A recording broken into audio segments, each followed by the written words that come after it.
찬송가 292장 찬양하겠습니다. 찬송가 292장 찬양하겠습니다.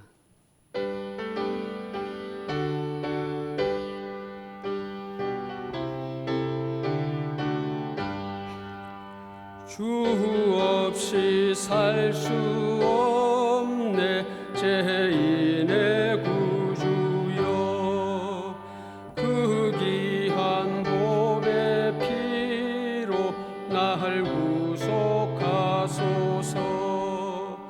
구주의 사랑으로 흘리신 보혈이 내 소망 나의 위로 내 영광 됩니다. 주 없이 살 수 없네 나 혼자 못 서리. 힘없고 부족하며 지혜도 없도다. 내 주는 나의 생명 또 나의 힘이라. 주님을 의지하여 지혜를 얻으리. 주 없이 살 수 없네 내 주는 아신다. 내 영의 깊은 간구 마음의 소원을 주밖에 나의 마음 네 알아주리요. 내 마음 위로하사 평온케 하시네. 주 없이 살 수 없네 세월이 흐르고 이 깊은 고독 속에 내 생명 끝나도 사나운 풍랑일 때 날 지켜주시니 내 곁에 계신 주님 늘 힘이 됩니다. 아멘.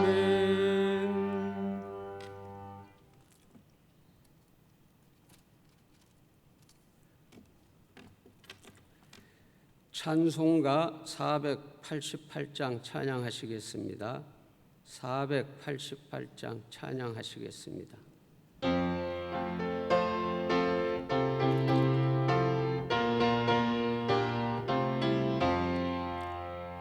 이 몸의 소망 무언가 우리 주 예수뿐일세.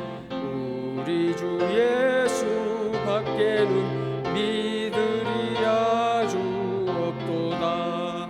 주 나의 반석이시니 그 위에 내가 서리라. 그 위에 내가 서리라. 무섭게 바람 부는 밤 물결이 높이 설렐 때 우리 주 크신 은혜에 낯을 주리라. 주 나의 반석이시니 그 위에 내가 서리라. 그 위에 내가 서리라. 세상에 믿던 모든 것 끊어질 그날 되어도 구주의 언약 미사와 내 소망 더욱 크리라. 주 나의 반석이시니 그 위에 내가 서리라. 그 위에 내가 서리라. 바라던 천국 올라가 하나님 앞에 배울 때 구주의 의를 힘입어 어여시 바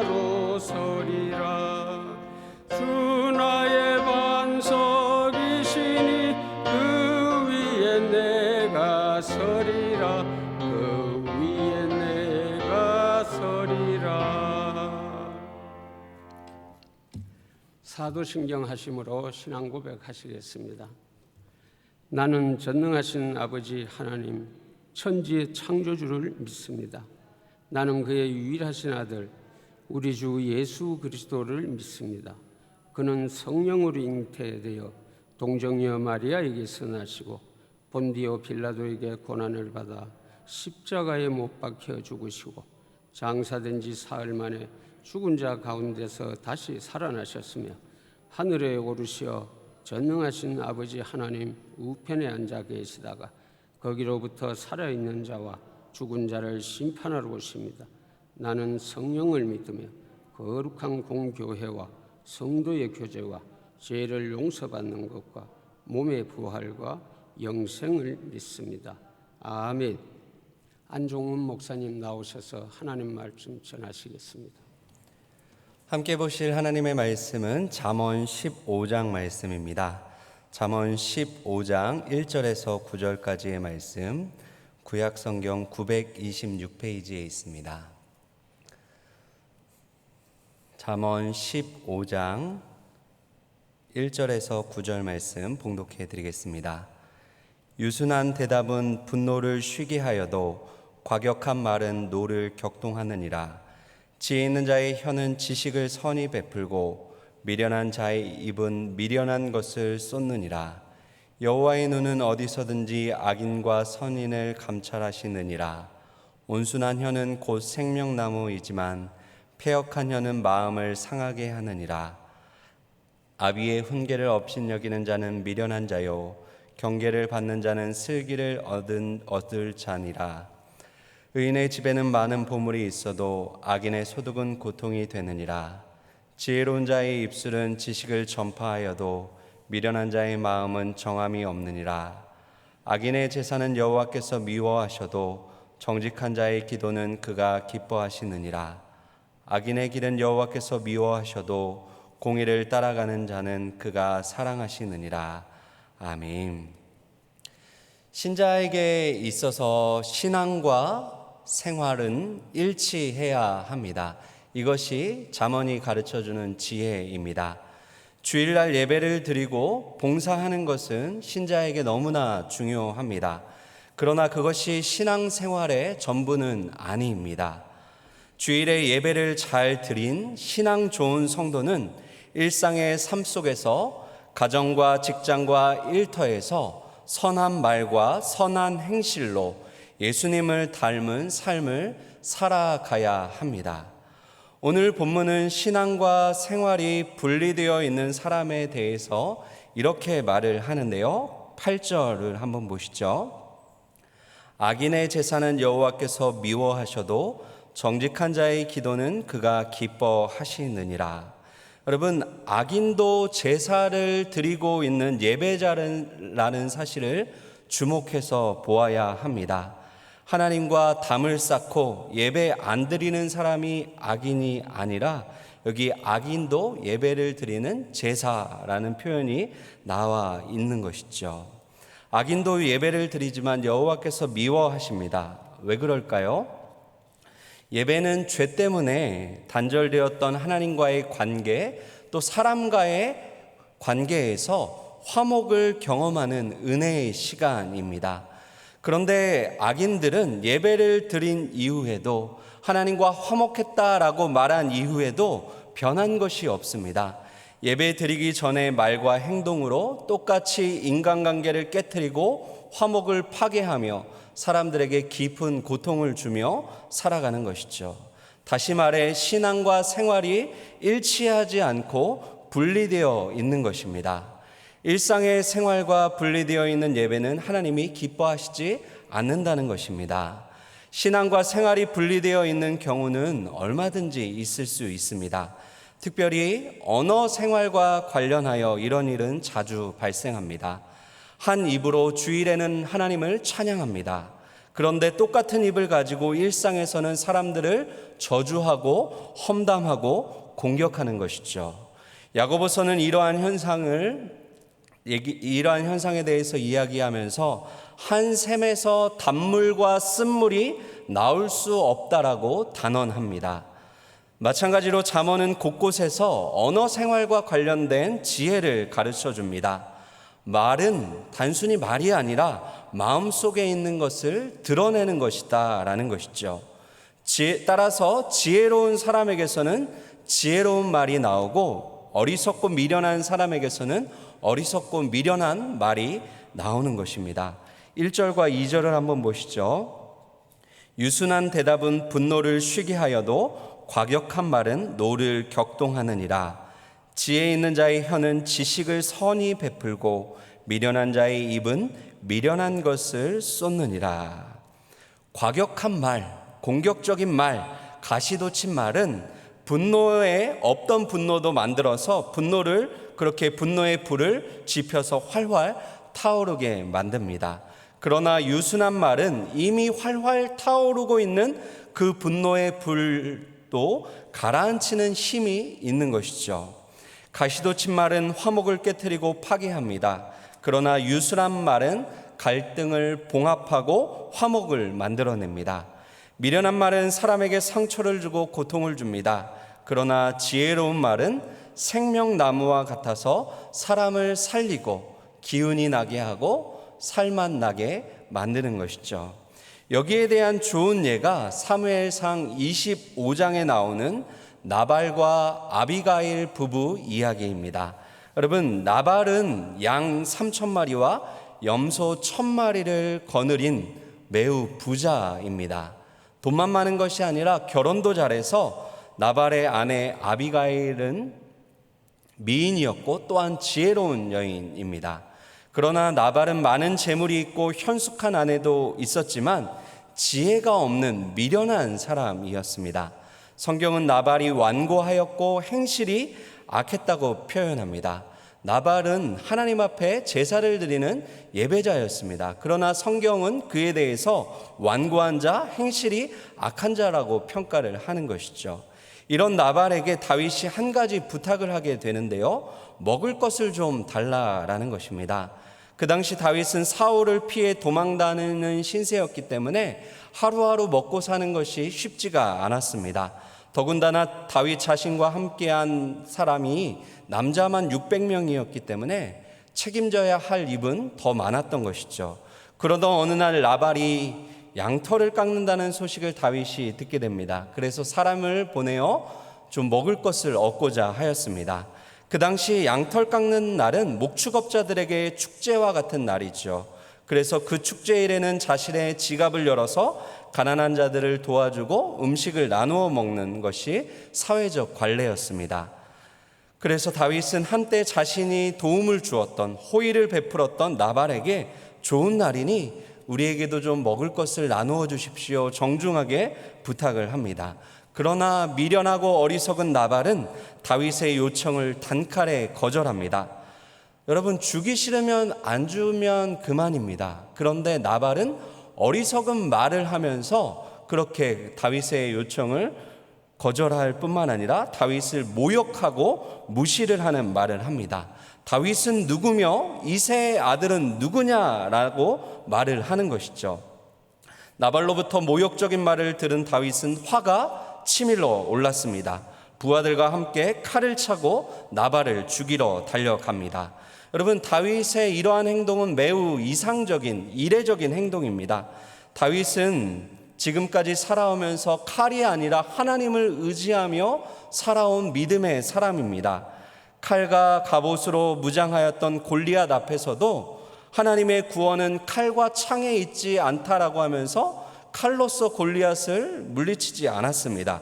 또한 사울을 죽일 기회, 그 칼을 가지고 사울을 죽일 기회가 있었지만 사울의 겉옷자락만 베었던 그런 믿음의 사람입니다. 그런데 나발로부터 모욕적인 말, 무시당하는 말을 들은 이 다윗은 나발을 칼로 죽이려고, 실제로 죽이려고 달려가고 있는 것이죠.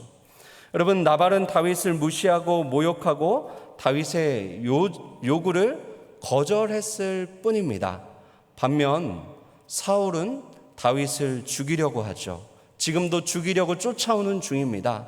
사울의 잘못과 나발의 잘못, 다윗을 향하여 누가 더 큰 잘못을 했는가 따져 보았을 때 당연히 사울이 더 나쁜 놈이고 죽일 놈입니다. 그런데 사울은 살려주면서도 그 나발, 자신을 향하여 그 말을 했던 그 나발은 죽이려고 달려들고 있는 것이죠. 미련한 자 나발로부터 과격한 말을 듣게 된 다윗이 미련한 행동을 하려고 하는 것입니다. 다윗은 사울의 칼을 견뎌냈습니다. 그러나 나발의 말 한마디는 견뎌낼 수가 없었던 것이죠. 큰 일은 견뎌내었지만 작은 일에 무너져 내리고 있습니다. 여러분, 이것이 우리의 인생이고 우리의 모습입니다. 우리는 큰 일에 대해서 뭐 그럴 수도 있지 하면서 대범하게 통 크게 넘어갑니다. 그러나 작은 일, 사소한 일, 말 한마디에 우리의 마음이 무너져 내리고 폭발하고 분노하고 이성을 잃어버리는 것이죠. 나발을 죽이려고 씩씩거리며 달려가는 다윗 앞에 나발의 아내 아비가일이 나타납니다. 급하게 음식을 싸들고 그 남편을 죽이려고 달려오는 다윗의 그 앞을 가로막고 있는 것이죠. 그리고 이 아비가일은 참으로 지혜로운 말을 통하여 다윗의 활활 타오르고 있는 그 분노의 불을 꺼트립니다. 아비가일이 다윗에게 했던 여러 지혜로운 말 중에 가장 핵심적인 말은 하나님께서 다윗을 왕으로 세우신다는 말입니다. 장차 왕이 되실 분이 피 흘리심으로 오점을 남기시면 안 된다라는 것이죠. 여러분, 나발은 미련한 말로 다윗의 약점을 공격했고 체면을 손상시켰습니다. 그러나 아비가일은 지혜로운 말로 실추된 다윗의 명예를 회복시켜 주었고 잃어버린 왕으로서의 정체성을 찾아 주었던 것이죠.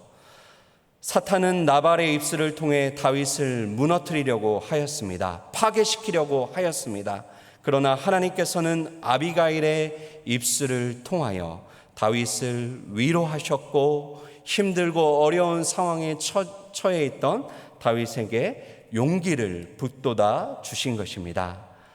그렇습니다. 사랑하는 성도 여러분, 우리의 입술은 사탄이 기뻐하는 악의 도구가 될 수도 있고 하나님이 기뻐하시는 선을 위한 도구가 될 수도 있습니다.